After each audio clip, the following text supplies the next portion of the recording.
everybody. It's another wonderful night, another wonderful Monday night of Chewin the BBQ Fat. Guys, I've got a big plan, a big show planned tonight. I'm really excited about it. I've got two of the best cooks in the world, two of the best cook teams in the world on tonight to discuss what it is that makes them so good at this sport of competition barbecue. They're two great friends of ours. We're fortunate enough to be able to call them friends. We're fortunate enough to be able to hang out with them at contests, and they have more knowledge than you'll ever can get anywhere. So, but my goal for tonight is to talk about what it's like to prepare in the off season. What is it that it takes to make you be a world-class barbecue contestant, whatever. But before we get in there, like the page, share the page, make sure you share it. The more shares we get, the more people that watch this thing. And I promise you, I am going to do my best tonight from both of these two guys to pull out nuggets of truth that can help you be the best pitmaster possible. And it's so you got to listen, take notes, make sure you're all paying attention. But also, before I get started, before we get any farther, Ellen has made me talk to y'all about free shipping. Today we have free shipping until midnight. So go ahead, and I think it's Cyber Monday is the discount code. I'm not sure. Whatever it is, check it out. Ellen's probably sent you links. The email has done something. Check it out. Free shipping until midnight tonight.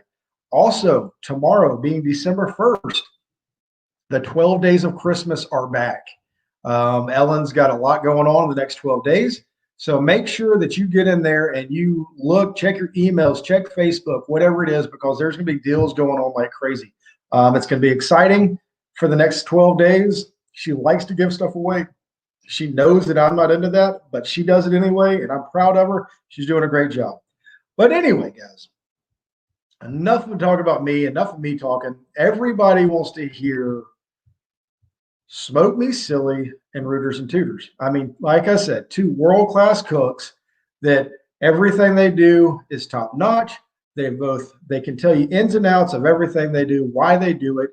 And I even sent out an agenda for tonight, all for Robert and Paul. Robert, I'm going to go ahead and bring you up. Paul, I'm going to bring you up in just a second. Robert Van Der Rijp, how are you doing, my man? Hey, buddy, I like how you hyped that up, and then your viewership went down by a few. You said "Smoke Me Silly," and then you lost a few. Look, they're like, "Oh, Rooters and Tooters is going to be on in a second. We'll come back." I had like 45 on now. Now you have like 38. I'm like, wow. Well, make sure you share the page. If you share the page, then we'll get some more viewers coming back on. Here they come. I mentioned Rooters and Tooters, and the number just went through the roof. That's the way it works. That's right. Anyway, Robert, tell us a little bit about yourself. What have you been up to? And just the floor is yours here on Chewin the BBQ Fat. I'm Robert Van Der Rijp. My wife, I cook with my wife, Lex, and we are Smoke Me Silly barbecue team out of Madison, Alabama. Probably most of the people on here already know us. Because of COVID, we probably did about, 17 contests this year. So not that many. Our goal was to do contests places we've never been to before, and the contests we really enjoy. So that was our goal probably this year, and we had a great time. So, yeah. So that's all we've been cooking. We're doing that and some SCA comps. And unfortunately, I didn't get to do any Georgia Barbecue Association comps this year. So maybe next year. You didn't do any this year? What's up, Greg? Greg Mueller's on. Chef Greg with RecTech is in the house. We will be looking forward to that, aren't we, Robert? We're going to be going down to RecTech Academy in January. It's going to be a great time. I believe it's already sold out. So maybe if a last minute dropout, you can get in there, but it's going to be a lot of fun. So, all right. Anything else you want to say? What about being a co-founder of Chewin the BBQ Fat? Do you want to bring that up, or you don't? You just want to take your name completely? It's all you, buddy. You're the man. Completely taking your name off of that. I like that. I got you rolling, and look at you now. You're a whole different person. Oh, you're the man, Robert. All right, Paul. I'm going to bring Paul Keltner up. My man, Paul Keltner with Rooters and Tooters, who's everybody's look at that. Robert, the numbers just go straight up when we I'm mention telling Rooters you. and Tooters. They've tripled just since they put his face on. Paul, how you doing tonight? I'm doing well. Good. Tell us a little about yourself. Everybody knows who you are, but just go ahead and introduce yourself and what's going on. Sure, I am Paul Keltner with Rooters and Tooters Barbecue out of Mount Pleasant, Tennessee. I am half of the team. My wife, just as Robert and Lex, we're a husband and wife combo. So Lynn is my partner and the boss. We've already had people asking for the wives to come on. So whenever you get that opportunity, everybody wants to see Lex and Lynn. Yes, it'd be a much better show, I'm sure. Well, that's awesome. So real quick, before y'all get into it, can you, and please don't be bashful. You guys are two of the best cooks in the world. Everybody knows it. Can you please go ahead and talk and just give a little bit of background about your history in barbecue? Paul. Well, I guess, we did backyard for a few years just to kind of get our feet wet. And I had a friend that had done a few of them and really liked it. And I guess I am a cause and effect of the Barbecue Pitmaster show. He was talking to me about it, and I saw the show, and I'm like, hey, I can do that. And made me 3 ugly drum smokers. And I think I had about $30 in each one of them, and cooked on those things for several years, and still got one of them. We just had good luck early on and kind of got hooked right out of the gate, just like so many people. Once you have a little bit of success, once you hear your name called, and once you start to make a few friends and start to see the same people and start to hang out, and then the social part of it kicks in too. And next thing you know, you're traveling all over the country doing these things. So how many grands did you win this year? I think only 4. Only 4. Yeah, only 4 and a couple reserves in there. It just and way too many thirds. We had a lot of thirds this year. They're just tight points. What was that? How many thirds do you think you had? I really don't know. So enough to where, okay, for majority of us out there watching, he's very disappointed in thirds. Okay, that's where we're trying to get. Well, that's okay, Paul. No, don't put it that way. What I'm saying is this is how I look at it is I always want to be in the top 10. And I think if you're in the top 10, then you're on the right track. And maybe it was just a case of you didn't hit a table that was real generous, or maybe you hit some of those harder, lower tables. So, which is nothing wrong. I mean, it's just the way that table was scoring. So it doesn't mean your product was bad. You just kind of hit a streak there. But I think if you're in the top 5, in my opinion, then you were there. You just the points are so tight, especially this year. It seemed like every contest we went to, it was so tight that if you're in top 5, you could have easily won that one. And so that's where we try to be at. And you look back on a lot of things throughout the year, and you're just. I see Chris Schaefer. Yeah. But Chris wins them back to back. It takes me like 1 every 10 to win, and Chris wins them back to back. But no, that's why I didn't mean it. So I didn't want to sound like that. No, that's just my philosophy on it. I do want you to sound like that, because what I'm saying is I have the best of the best on here tonight talking about barbecue. I told you, don't be bashful. Will Harris says he won more comps than I cooked this year. It's pretty awesome. Jason Cole says the man, the myth, the legend. I don't know if he's talking about Robert or Paul, probably both of you. Probably me, though. Who knows? Just kidding. But anyway, Robert, go ahead and tell us a little bit about, you said you cooked 17 contests this year. How did you do? We actually, for the amount of contests we cooked, we did pretty good. Back in 2018, we ended the year third in the country, and I think percentage-wise, we did just as good this year, just with 17 contests. So we also got four grands this year, and I think something like 65% were in the top 5. So out of 17, so we can't complain with that. But we had a great time this year. Like I said, we've traveled to some places that we haven't never been.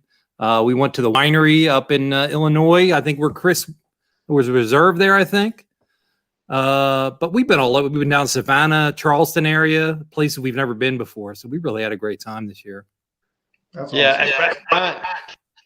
Brian knows it, that Smoke Me Silly is who I always talk about, that their ratio of winning, their top 10s, their top 5 is so much higher than most people. I think if you went back and looked at Brad's and Joe's, I think, and then compare percentage wise to Smoke Me Silly, I really think Robert and Lex could have easily been there.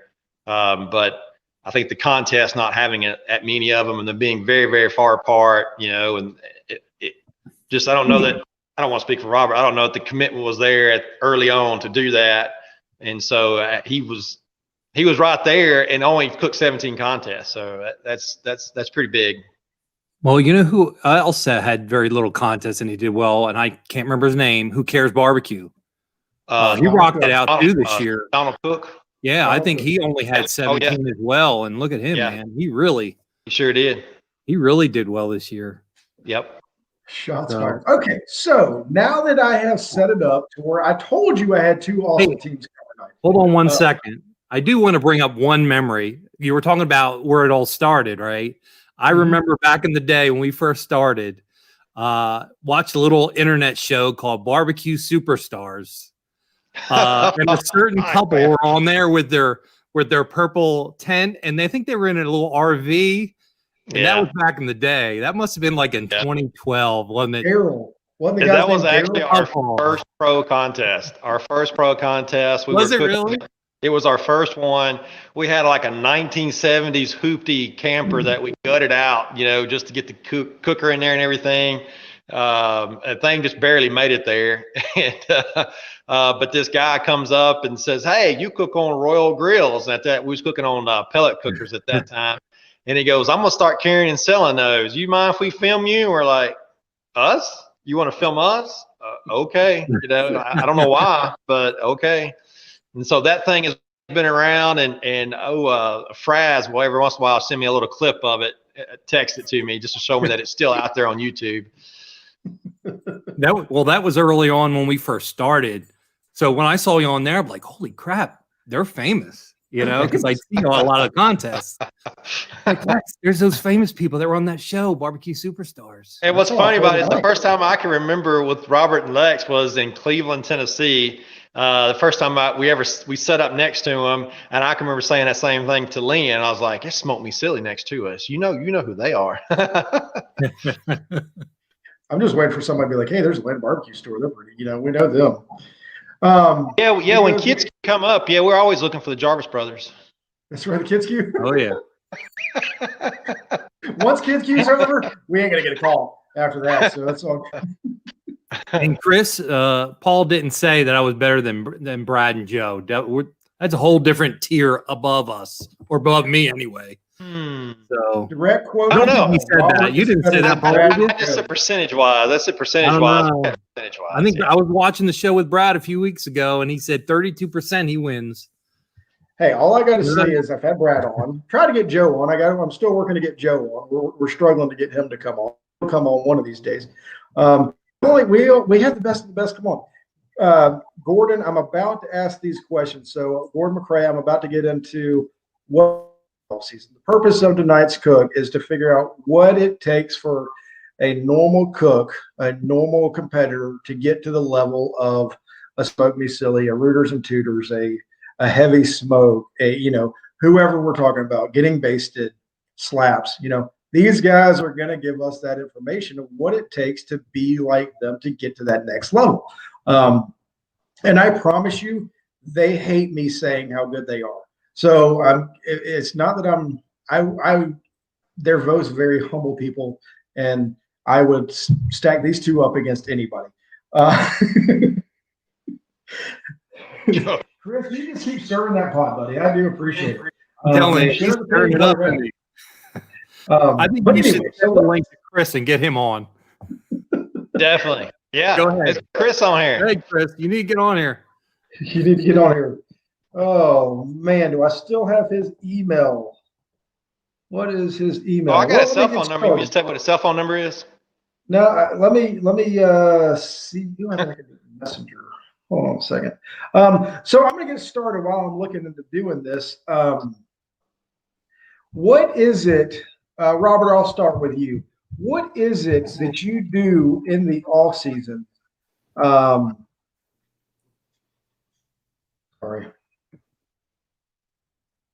Hold on. Trying to say, what is it that you do in the off season that gets you to the point to where you can compete at such a high level every year, year in and year out? What is your off season? Because I would assume you're in your off season right now, correct? Yeah, I would say that. Okay. So what do you have? What does your next couple months look like? I don't know, not much actually. We've got a few state competitions coming up on New Year's, and we got that Rec Tech Academy in January. Other than that, we're probably not going to be cooking much of anything. So what about practice cooks? Maybe. I'll probably do one or two before the first contest in February.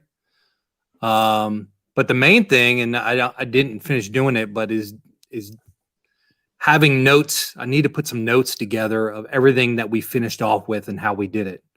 I mean, you figure you're cooking all throughout the year like that, and you get to the point where you're starting to get really consistent. And I think it's important that you take those notes down of what you did, because I'll definitely need those come around the end of January when we want to start practicing, to sort of remind myself, what was I doing? What was working at that time? Because I want to just continue to where we were doing before, hopefully. Yeah. It's interesting you say that. I was talking to Derek, my neighbor. Y'all heard me talk about my neighbor in Cumming. He's a backyard team. Chris said no. He's not going to come. So I told him, I was like, these good teams take notes on everything. They know what they've got, the notes going down. They take notes on the temperature. They take notes on what the money muscle, whatever notes y'all are taking. You have a bunch of notes. You might not do it now, but I guarantee you at some point in time you did that. So what is when you're taking notes or where you're looking at that, what are you looking for? Or what kind of information are you writing down? For me, I think as much as possible. I try to write down as much detail as possible. Definitely, obviously, recipes. Like, recipes are pretty consistent year to year. For us, we make minor tweaks, but definitely you got to document those minor tweaks that work for you. Just things like finishing rubs. I mean, I think I've changed that the most all year, just to find that one that works the best. And that's the one I got to always remind myself to write it down, else I'll forget. Okay. But yeah, as much detail as possible. I mean, the more the better. I mean, it's not going to hurt you to have all that detail. All right. So Paul, what does your off season look like?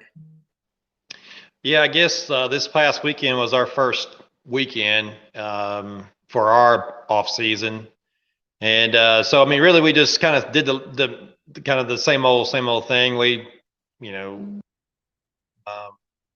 cleaned up the trailer, winterized it, that kind of stuff. Kind of made a little bit of a list of things we need to try to get done over the next couple of months to get ready to start for next year. And I will do some cooking. I tend to do that a lot. I keep a lot of my coals that we go throughout the year, and I have a freezer full of them. So if I don't cook them, I won't have room for next year's coals. So got to do something with them. So we'll play around a little bit with some things. But we're a lot like Robert in that we do take a lot of notes. And at the end of the year, we put together kind of where we ended so that we know, because it's amazing just a couple of weeks, those little things start to leave you a little bit until after it's done. And then you go back and think about it. Oh, I forgot to add that, or I forgot to do this during that. And it's easy to do. So Lynn actually is very detailed in it. So I'll drive her crazy, because when things start to go off the rails a little bit, we track everything. So she writes down every little tweak that we do, what contest we did it at. And so every contest, I know where I was using that tweak and or that change. And if something starts to go wrong, then I can start to try to backtrack a little bit and go, well, how long have we been doing that? What were those scores from those previous contests? And then you also got to start looking at the tables you were on, how did you compare, that kind of thing. So detailed records, that's a Jackie Price trick that I learned from him, is that, if you ever seen his records, it's unbelievable. I mean, this guy keeps up with the humidity and what the conditions were outside and everything else while he's cooking.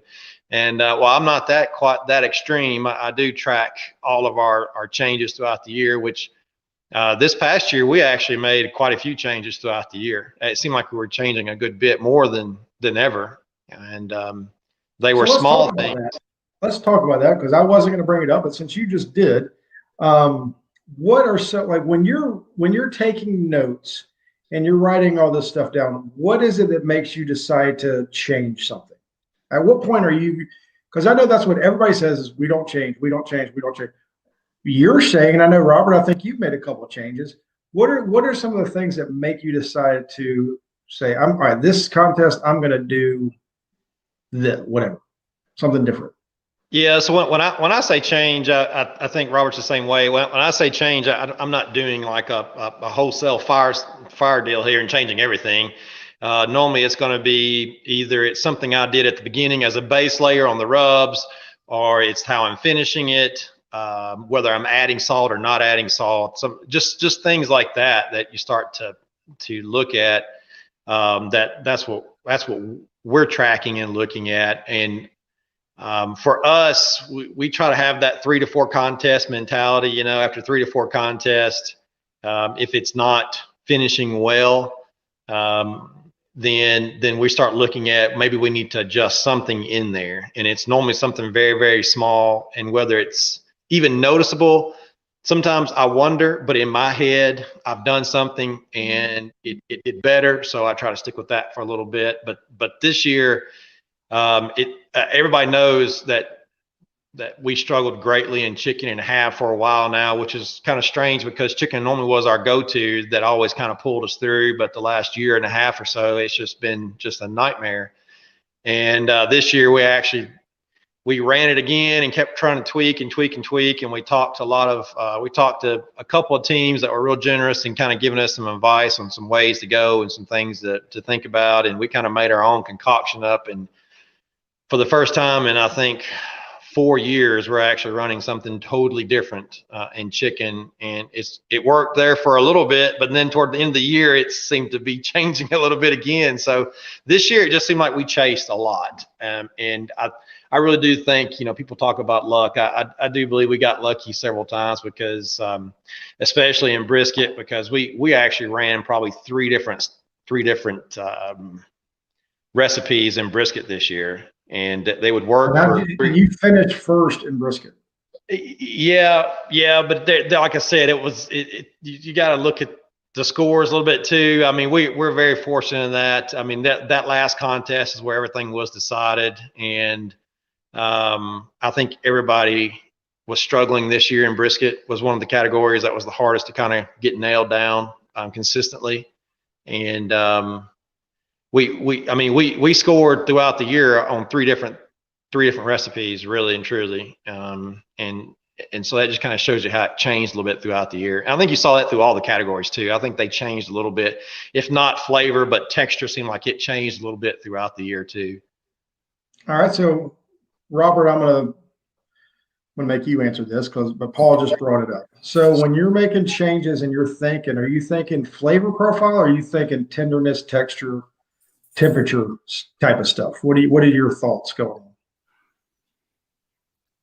I think I know for us, we're not really changing tenderness all that much. If we went all over the place this year, from Illinois down to Florida, over to Savannah and Charleston. we didn't really change, or we didn't try to change tenderness at all. We just kept it the same. We might have tweaked flavors a little bit, and flavor intensity, but other than that, that's it. Like I said, the changes were very minor, I think. I think the one we struggled with this year was ribs. But I hate to say it, I think the product changed a little bit for us. We weren't getting the ribs we usually like. I mean, that's what happens, what you get when you order through the mail. I mean, we cook compart, and most of that is great stuff. I mean, we barely get anything where I call it out, but I knew the product changed a little bit. I know you've had Matt Walker on here before talking about ribs. There's a certain rib he's looking for, and that's what we're looking for. We're looking for that fatty rib that's shorter bone, and that's what we want. And we didn't get that this year. I think we had longer bone ribs, and I know there's some people out there going, that doesn't make a difference, but I don't know. Our ribs change, or the flavor changed once that product changed a little bit. And we get that with chicken too. That product changes throughout the year. I don't know if they changed their feed or what, but we've had that discussion for the past 2 or 3 years. I think we've talked about chicken, especially, I mean, going back and forth with brands of chicken changing and having to go back and forth and what's going on and what to do on chicken. So, you know, and I think that's one thing that seems to be changing this year is it's not just stuck with chicken. I think there's different. The pork is doing the same thing, and briskets also. I mean, I know briskets are changing. There's been Emily, thank you for coming on Chewin the BBQ Fat tonight. Appreciate you coming on the past couple weeks ago, and looking forward to a good off season. So, but that's something that, Paul, I know that we've discussed in the past is different, the meat selection. So what is that something that you'll use in this off season to try to find different meats? Or are you going to stick with, or will you, so I'm going to use myself. I've cooked compart forever. I might use this off season to try to cook a Prairie Fresh, or to cook Allegiance, or to cook something else. You know, is that something that y'all will use the off season to work on? Paul? Yeah, sure. I mean, I will. I actually have a couple different brands in the freezer now that I want to try out and see. I think for me this year, getting meat wasn't as easy as what it's been in the past. I'm not for sure why, and I have the ability to kind of flex around a little bit. I'm not sponsored by anybody, so I can just kind of go out there and just decide from that standpoint. And so, yeah, definitely, I've got a few in there now that I've been hanging on to for a couple months now that I've been wanting to try to just play with and compare. Now, how do you do that?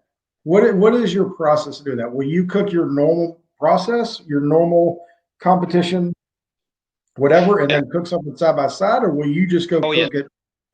Yeah, no, that's the only way that I think you can do it, is like you've got to have what you typically cook. So I've been cooking compart ribs now for a couple of years. And so I'll cook compart ribs, some of the coals that I have, and I'll compare that to the brand, and I'll cook them exactly the same way, and just kind of go do a blind. Actually, we do blind taste tests with Lynn, and she'll tell me real quick which one's better. Nice. Robert, what does your process look like on something like that?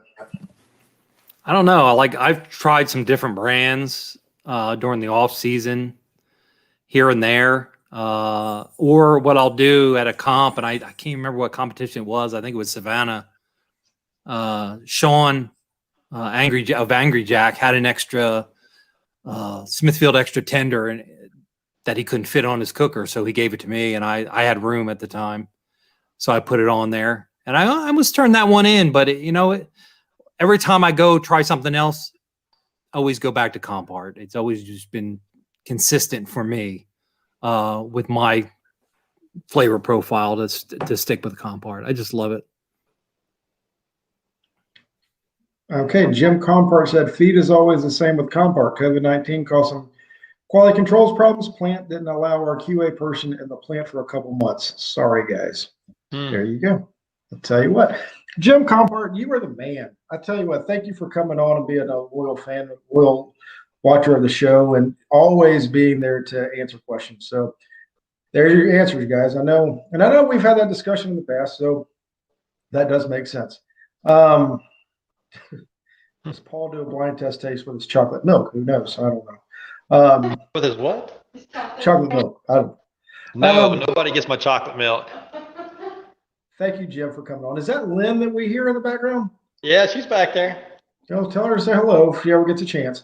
So what about flavor profiles? Is that something that you're trying to change? Because I know there's been comments here, and pretty much all year of 2020, we have seen the chasing the flavor profile comment. That seems to be something that I've heard a lot. We've been chasing it this year. We're chasing. What is it that you can do to find the best way of coming up with a flavor profile that you think might hit? Well, that's really tricky. I mean, I do play some with flavor profiles after we do some other testing, and but normally it's just me being curious. I do like to experiment with new rubs. There's so many coming out. There's so many that are great. That's one of the things that's when I took Robert's class, was that a lot of the rubs that he used, I'd used in the past, but I just used them in different ways. And so, and I had abandoned those rubs, and he was using them and kicking my butt everywhere with them. So it's amazing how using it and trying it different ways kind of play into things. But for me, I just like to know what a rub does on a piece of meat. And so this coming year, if things don't go well, then I know in the back of my head, well, this rub might be what I need to kind of put me over the edge. I think that's how we were with ribs this year. We were lucky enough to get a lot of calls in ribs, but they were always the lower top 10. And throughout the whole year, we really was trying to figure out how to get those 8s into 9s more consistently. And I don't know that we ever really truly figured it out. It's just, but you can't go overboard with it. And that's the hard point about it, is how to have that restraint. It's easy to say this rub tastes great, but you show up at a contest and then it just bombs on you because it's just too much. And so we may, like Robert talked about earlier, we may tweak a few little things or add a little twist to something, but it's normally not much, because you kind of work so hard to get to this point. You don't want to just completely abandon everything. There you go. Robert, do you have anything to say on that?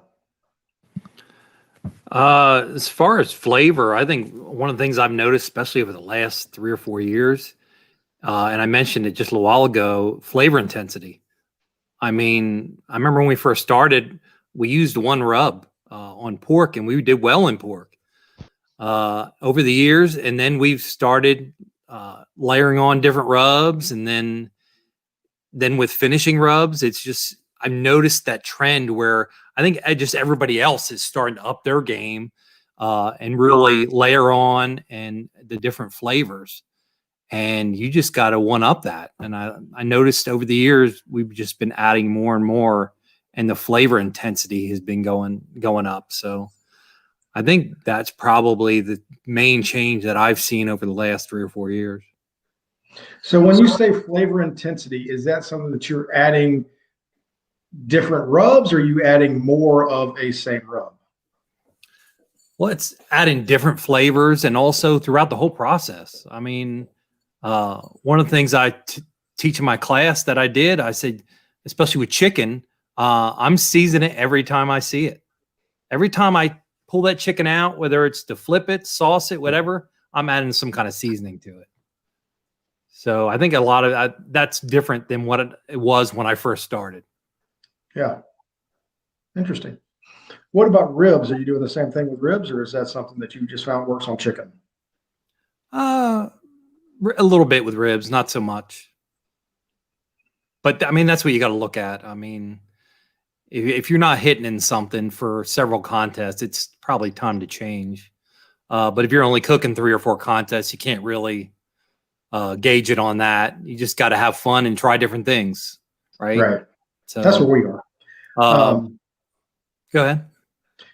No, you got the shows. But if you like with Paul, them doing 20 some contests, if they have something that's not hitting 2 or 3 or 4 contests, they probably realize, wait, we need to make a slight change somewhere. Yeah, you can see trends. It's like we were talking about tracking earlier. You know, when you're in one state and you get a certain score far as on your flavor, and then you get it again almost identical for the next contest in a totally different state. Well, I mean, that's not a coincidence. I mean, they're telling you something there. You just got to read it and step back and swallow your pride a little bit, and and say, all right, well, they're not liking something about this. What are they not liking about it? And I'll tell you something else. The judges have helped us a bunch this year too. We've had some great comment cards that we've gotten that really helped us. That were really came at great times when we thought something wasn't right. We got the comment card to back it up, and they were further elaborated on why it wasn't, and that helped us push us into a direction much quicker and eliminated some trial and error for us. So I think there's comment cards you get. Actually, we had a little bit of fun. We were going through some old score sheets yesterday.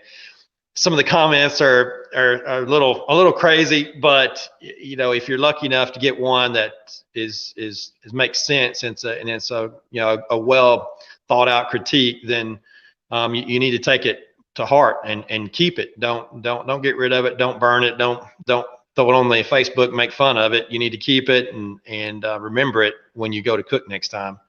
I think that's one thing. I know we're not talking about KCBS, but just to throw it out there, I think that is one thing that I know when I took my judging class for KCBS, I wasn't really instructed on how to give good critique of the product.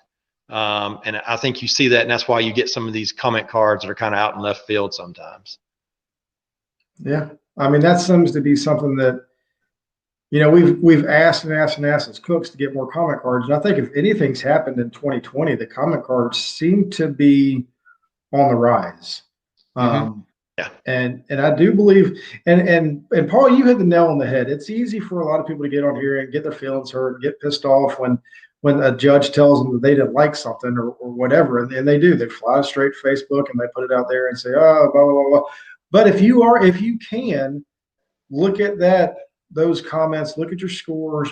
If it's not relevant, throw it out. Who cares? But there are a lot of relevant comment cards, a lot of relevancy in the scores that we have, that if you will go and read them, you're going to learn a lot about your cook, right?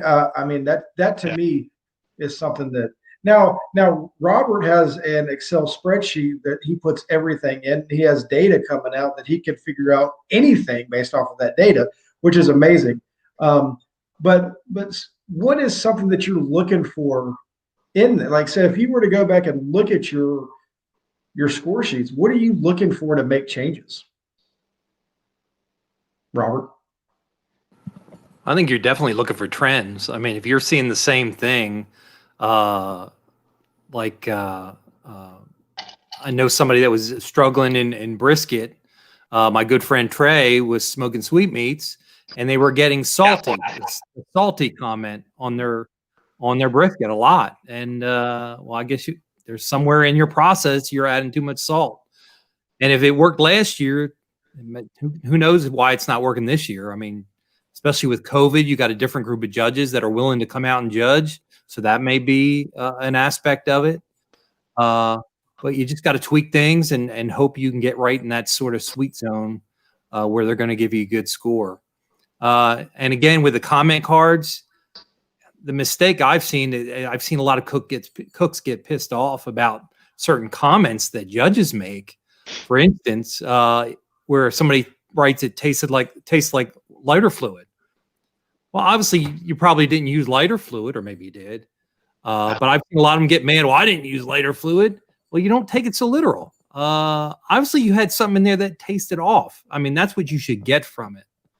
I'm not saying all comments are giving you something, but most of them are. Most of the judges are trying to do a good job of giving you some kind of feedback. And one thing I've learned, and I hate to bring it up, that MBT thing I was involved in, but the one thing I learned from that is judges have a hard time verbalizing what the issues are.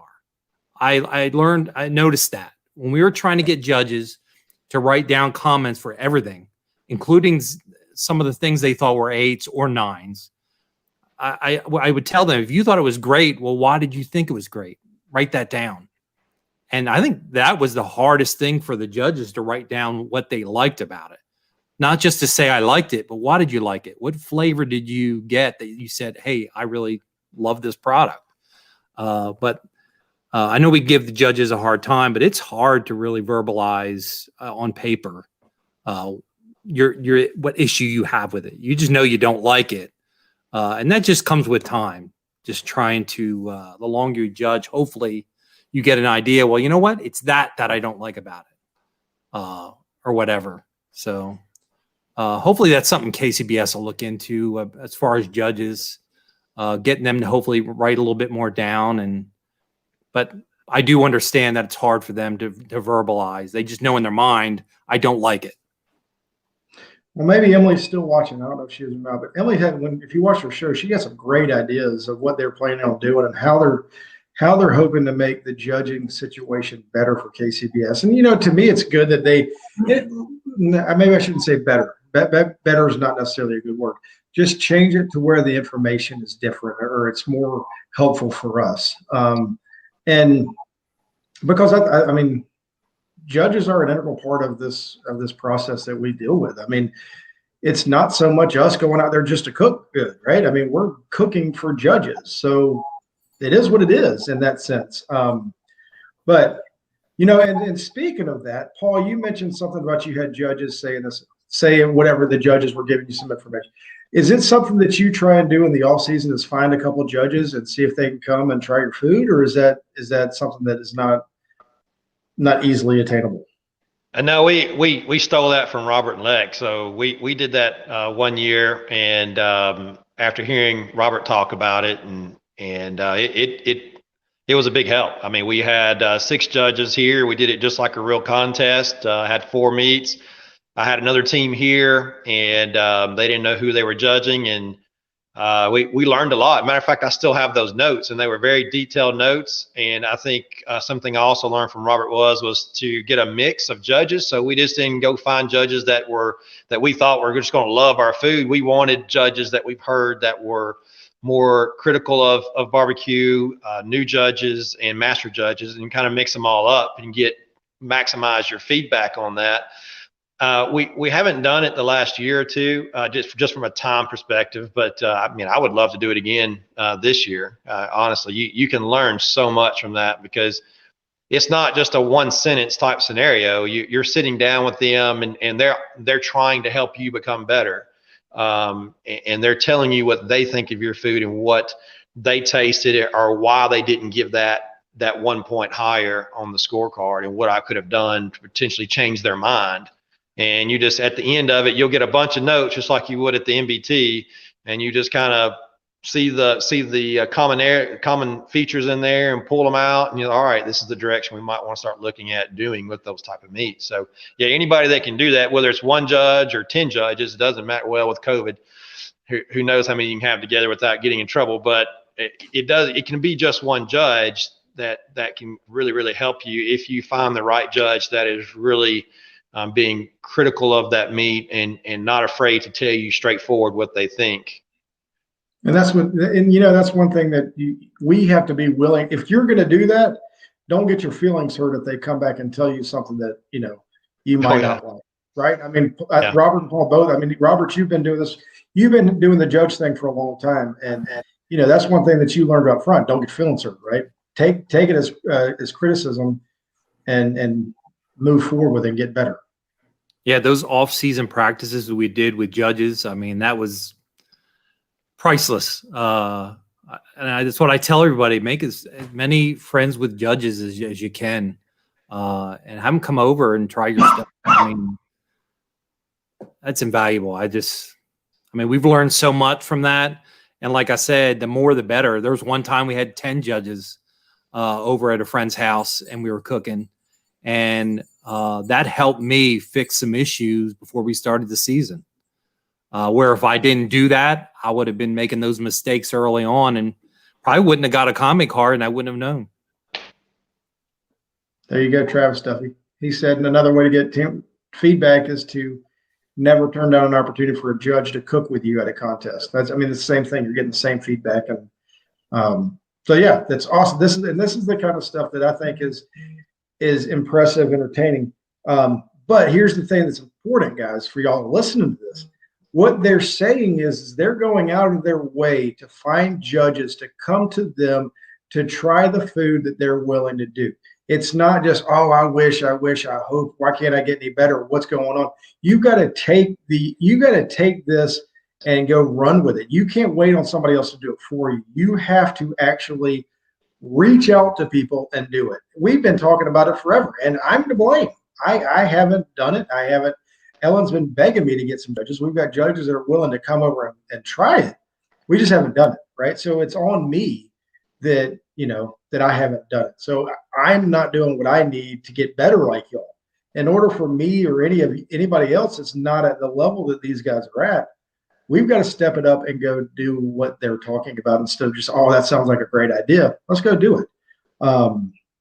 But James Clark, he's got a great, he said, a part of learning that verbalizing is a table discussion afterwards. New judges are not going to learn if everyone is just racing off.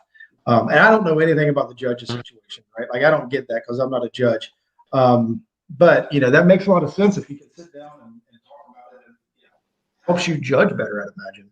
You should judge. You should get certified and go judge.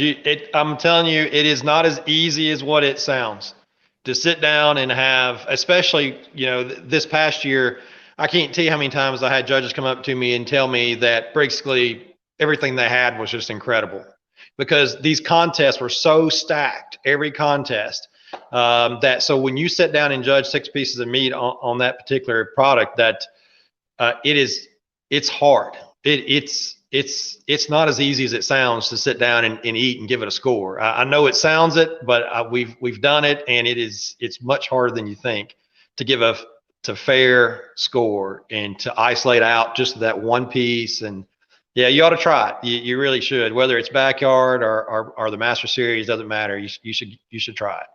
I'd love to. I haven't been able to find a place in Georgia or anywhere around that does a judges class, but once again, that's another excuse. I can go find one. So I'm going to do that, Paul. Thank you very much. All right, I'm going to ask, and either one of y'all can answer this, but and I'll give my 2 cents. What about when they give you an unknown flavor? We are all using the same general rubs and sauces, tweaks here and there, but unknown. So I'm going to say what I think, and I'm going to let y'all, the experts, give the real answer. To me, yes, a lot of people are using the same rubs and everything else, but you're cooking at different temperatures. You're going longer. You might cook it might be hotter. You might be burning those rubs. You might not be doing something. Might be happening with those rubs or injections or something that gives off another flavor. That's my first take on it. But these 2 guys right here they know everything. So I'm going to let them answer it. And Paul, I'll start with you. You look so excited to answer it. Well, yeah, that's just my normal excitement. Can you tell? I think as readily as recipes and styles are out there and so many classes, I still say it's very, very hard, if not even impossible, to duplicate exactly what somebody's doing. So if you told me everything you did, for me to duplicate that would be, to my opinion, almost impossible. There's going to be subtle differences, and as close as scores are, those subtle differences sometimes play out, especially if you have judges that have very, very sensitive palates that can really pick up on things.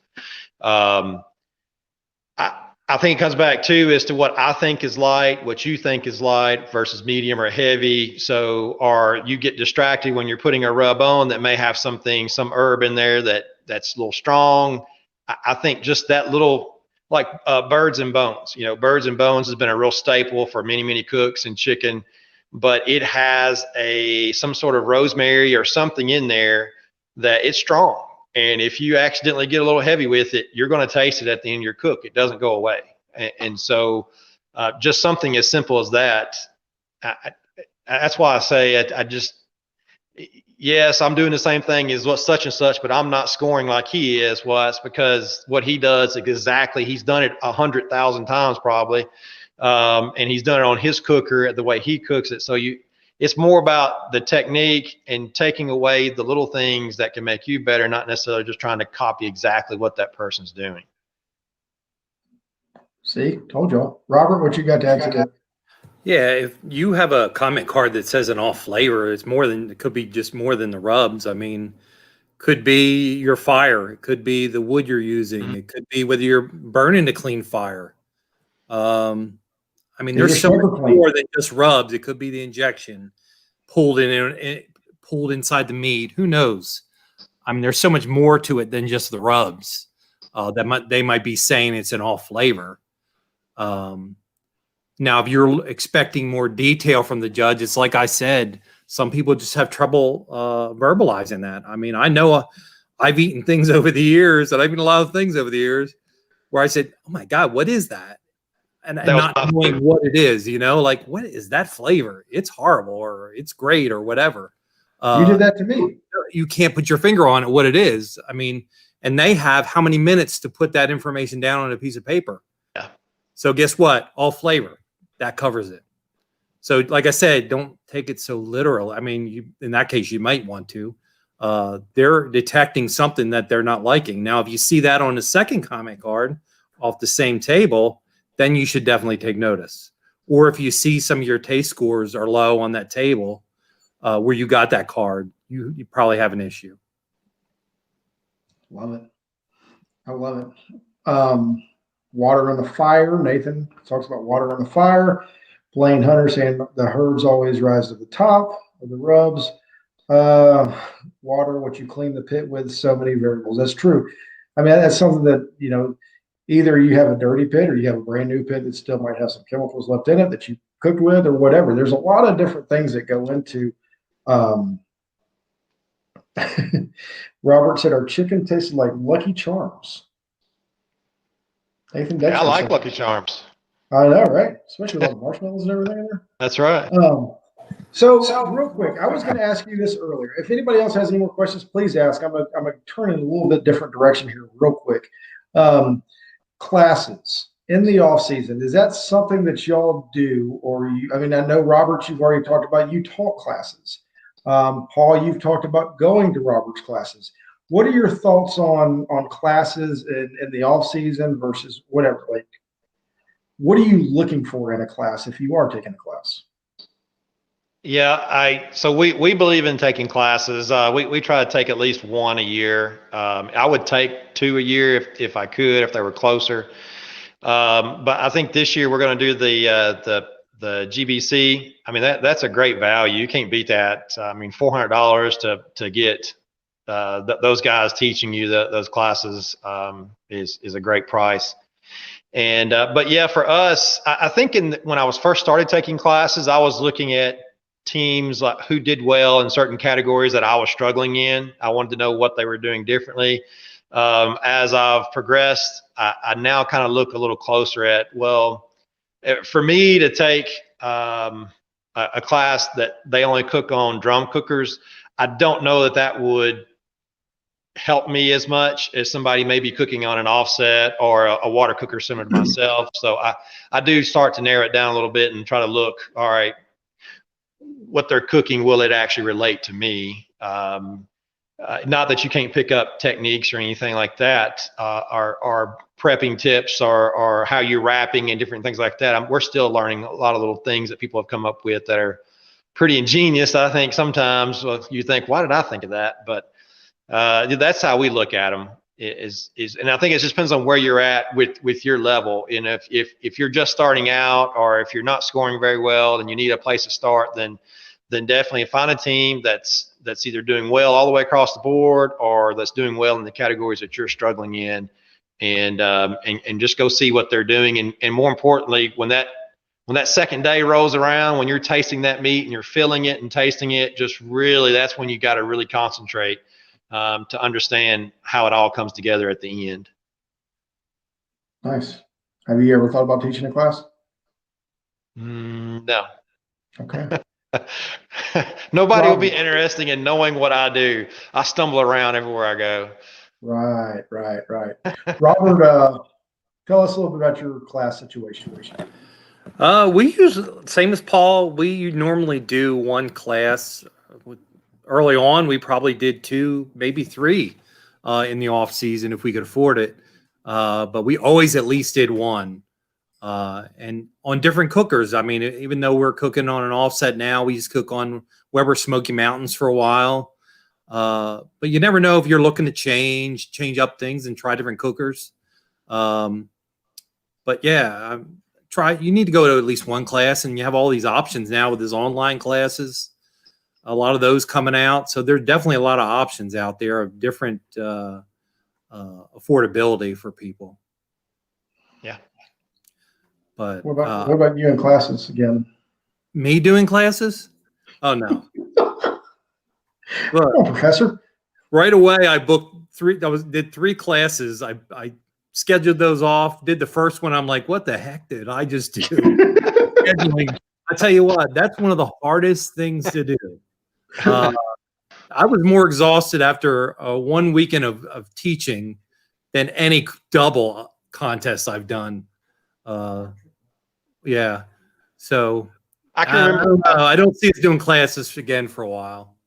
I took Robert's the first class that he gave, and I can remember looking at him at the end of everything, and he looked like he had just got done doing a triple contest in one day there because he was just whipped. He laid it all out there, boy. Yeah, he did. I remember talking to him afterwards. He's like, I don't know what I got myself into. Like, I got 2 more of these. Yeah, a lot of people are talking about this might be a silly class. I've heard a lot of people talking to Robert, taking Robert's class. A lot of people have used that class and propelled on to get better. And a lot of people could say that about Brad and Tim's class. You can talk. I mean, there's a lot of classes out there that have done that. Travis Clark had one that I think people took, and I mean, there's always classes that are going to teach it. But I will say, and I think Paul, you know that you get out of what you take. I don't know how many times I've been to a class and you have people that are just sitting there like not paying any attention and just, it's like, well, what are you going to learn if you're not paying attention? But anyway, you better, if you really want to, if you're going to spend the money, go ahead and spend the couple $100 extra and make sure you bring your cook partner or your spouse or something, because when you come back and compare notes, it's amazing the differences of the little things that she picked up that I didn't, or the way I interpreted something that she didn't. So then you're in this, well, what did it really mean? And you kind of have to go back and hit up Robert and say, hey, did you say a quarter cup here, or was that, so it's definitely worth it to have a second set of eyes, and note taker on top of that. There you go. We're learning here on what it takes to be one of the best in the world. What class? So, Paul, you're taking the GBC class, which is coming up in January 15th, I think. 15th, 16th, I think. Yeah. Yep. Yeah, I think is this Radar's first time doing a class? I was thinking it was Alan's first time. So it is. I was pretty stoked to see that he was doing that, since he's been whipping me in brisket a good bit. So, and to talk about, I mean, I've been talking to Sean and different people on the board at GBC. They say this is going to be a great year. Nothing compared to the Robert class, of course, because Robert, when he did it, I mean, just was top notch. But it's going to be a big class. So, and then they're also going to, Robert, where did you win any categories, or did Sean win everything this year? In GBC? Yeah. We actually won pork and brisket. Squeaked in on that last contest and took brisket. So you're going to be cooking in the second class of the year, later in the year, the 2020 champions class, correct? I don't know. No one said anything to me. I'm just talking. Yeah, I don't know. So there's going to be classes, and as Paul said, you can't beat $400. You can't beat it. You get, I don't know how many people are three cooks this year, and great cooks. And the thing is Robert can tell you, he was one of the instructors for it last year or the year before. If somebody has a pork question, they can ask Robert, hey, Robert, what are you doing for it? And he's going to tell you, right? I mean, that's just the way that whole thing works. So if you're looking for a class to take, the GBC class coming up in January is a great class. Go to the GBC website and you can find it there. I do believe Boomerang's class has spots still available in it. So go sign up for Boomerang's class, and we'll see you out there in Texas this weekend. But anyway, is there anything I've missed about off-season preparation for contest? No, Not that I can think of. No. So y'all are supposed to say, well, you got to go to the Atlanta Barbecue Store and try out some of their new rubs and some of the wonderful products they have. No, I'm just kidding. But like I did say earlier, we have the 12 days of Christmas coming up. Ellen's got a lot of stuff going on. It's a great opportunity to try new things. We still have free shipping today until midnight. So go ahead and get your orders in, try new stuff, and use the off season as a time to get better. Who was smirking? One of y'all was smirking. I didn't know which one it was. Who was smirking? Was it somebody was smirking when it was talking about one of these classes? I'm not sure. Chad Stewart said, I see this. Man, everybody's already talking about 2021.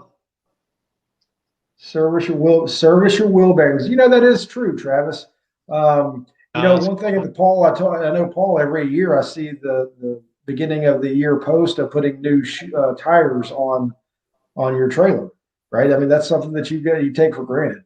Yeah, putting new tires on, but that's a great point. Yeah, we actually grease our bearings a couple times throughout the year. It's and actually every time when we're traveling, we stop to get fuel or something, I'll walk around and touch the hubcaps. You know, it's amazing how hot those things can get when you're putting a bunch of miles on them. There you go. It's not always just about the food. It's being prepared so when you do get to that contest, you don't have any distractions on your way or once you get there. You can focus on the contest. But Wes, I mean, that's always an option. If the tire goes out, just buy a new trailer, whatever. I mean, that seems to be That's much easier, isn't it? When you got Wes Garrett money, you can do whatever it? you I'm want. telling you. If I had his money, I'd burn mine. Tell you what, I'm with you. But anyway, guys, I thank y'all so much for spending time. I do need to get a good nugget. What is something that you did in 2020 that you're probably not going to do anymore that worked for you that you can tell our listeners that will help them get both of y'all won just 4 brands this year? No big deal, right? What is something that can help them get to those grands? I think for me, I mean, Lexi would yell at me anyway. She said She's like she's already telling me too much already tonight. But you know what? Something simple, and I learned that especially over the years. Don't take it too serious. Number one, you need to have a good time. That was our goal this year is to hit new places we've never been and just enjoy ourselves. I think this year, Lex and I did the least amount of arguing out of any other year we've ever cooked.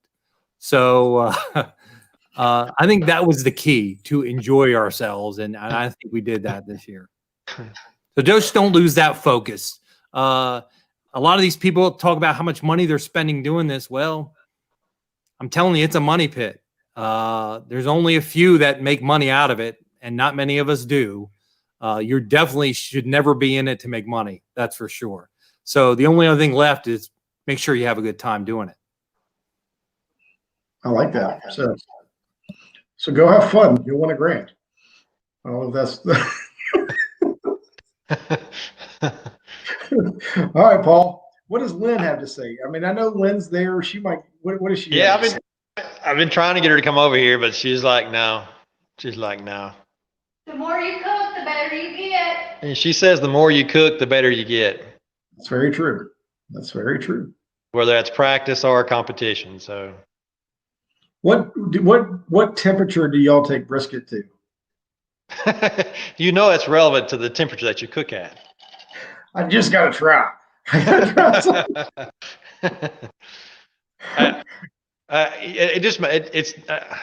There's not really a temp. There's only a checking temp because they're just all over the place. At least for me, they have been.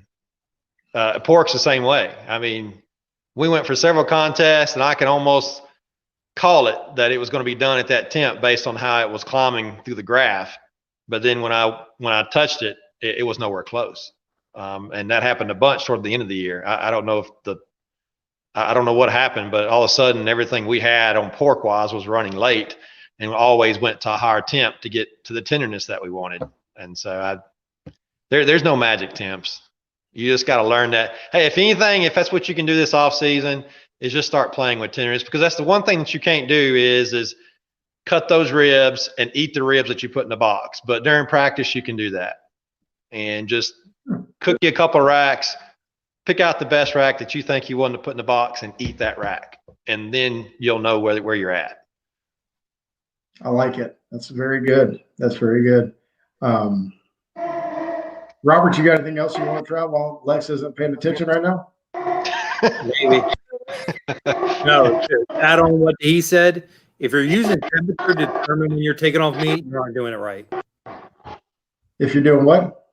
If you're using temperature to determine when you take off meat, you aren't doing it right. There you go, people. That's the bottom line. It's all by feel. All by Phil. Donnie Bray says, cook it till it's done. Donnie Bray, I saw. Yes. I'm assuming. Wow, Donnie, though. He's coming back. He's I know, that's what I heard. Very exciting. He had his old hickory phone up. You need to get him on the show, Brian. That's right. You want to learn some stuff now. You want to learn something, get Donnie on. Donnie was the first class I ever took, and I've learned more from him. Sorry, Robert. I've learned more from him than any other class put together, really and truly. That guy is just unbelievable how he understands the meat cooking process. That's amazing. Donnie, if you're willing to come on the show, let me know, and I'd love to have you come on. So it's very laid back, chewing the barbecue fat.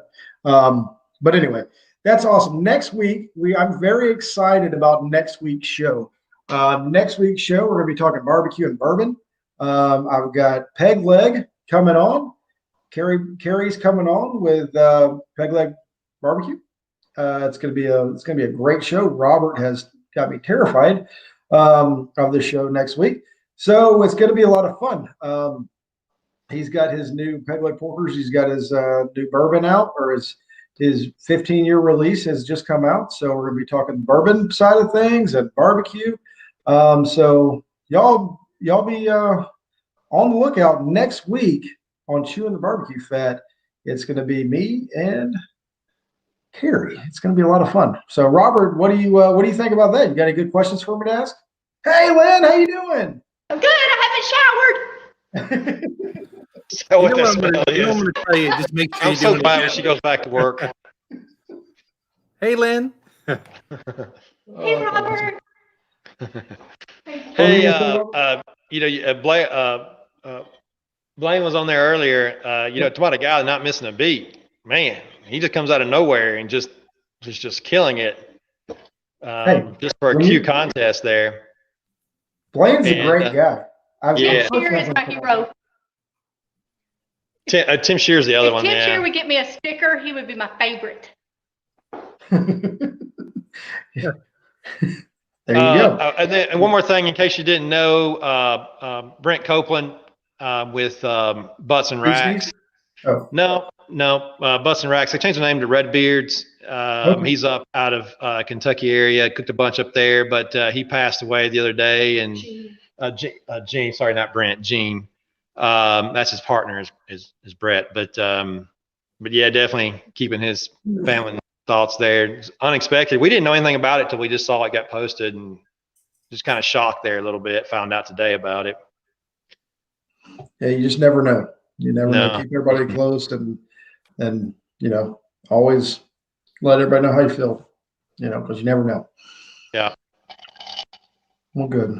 All right. So, Robert, what were you going to tell me to ask Carrie? I know. I just said don't forget the agenda. I'm impressed with the agenda. I know. Got it early too, like at 2:00. Yeah, for anybody that watched Chewin the BBQ Fat in the beginning, I used to do all the agendas, and then he sort of grew to expect that agenda to come to his email box, and then once I left, you know, there's a reason this show has gone downhill, Robert. So I always give him crap, like, "Hey, where's the agenda?" And I sent one out. I told him, I said, Robert, if you come on, I'll send you an agenda. We had an agenda tonight. I don't know if we stayed on it, but we talked about it. Close enough. Well, good. Paul, is anything else you want to say before? What are you cooking again? We haven't decided yet. Well, we're doing Young Harris for sure. We signed up for Young Harris, but we've been debating on Lakeland. We've heard it's a great contest, but it's a pretty big drive down there for us, so we hadn't decided yet. But Young Harris for sure. I signed up for Young Harris today. Robert, what about you? Cooking double steak comp, and actually it's a quad for New Year's Day or New Year's Eve and New Year's Day in Laurel, Mississippi. Then I'm cooking the Alabama Steak Championship in mid-January. And then we're doing our Rec Tech Academy in the end of January. Looking forward to that. And then we'll be in Young Harris. Signed up for Sip and Swine in early March. So they're coming. I'm telling you, the contests are getting scheduled. Hopefully this whole COVID business sort of subsides and we get back to normal. Let's hope so. Well, good. Everybody, I hope you learned something about what it's going to take to be a world-class pitmaster like these two guys here tonight. They're all about it. I don't understand why you're rolling your eyes, Paul. You can't accept it. You were the brisket champion. Hey, Paul, he needs to rename this show to Blowing Smoke because he's blowing a lot of it. Very appropriately. He's always doing it. Thanks, guys. Well, I haven't heard from Donnie, so hopefully Donnie Bray will come back on, and he'll think he left once we started asking him to come on the show. But anyway, thanks again. Once again, next week, Chewin the BBQ Fat, Carrie Bingle of Peg Leg Porkers will be on, and it's going to be an exciting night. Bring your questions. Let me know. Watch it. Tell everybody about it. Subscribe to our YouTube page. Robert has blown me out of the water on YouTube subscribers. Don't think I'll ever catch him. There he is. Hey, Donnie. Thanks for staying on, man. I do hope that I can get you to come on the show soon. So y'all have a great night. Robert, Paul, thank you all for being such great ambassadors to the barbecue sport, and just continue to do what you do in this awesome sport that we get to do. So y'all have a great night, and I will see you soon on Chewin the BBQ Fat.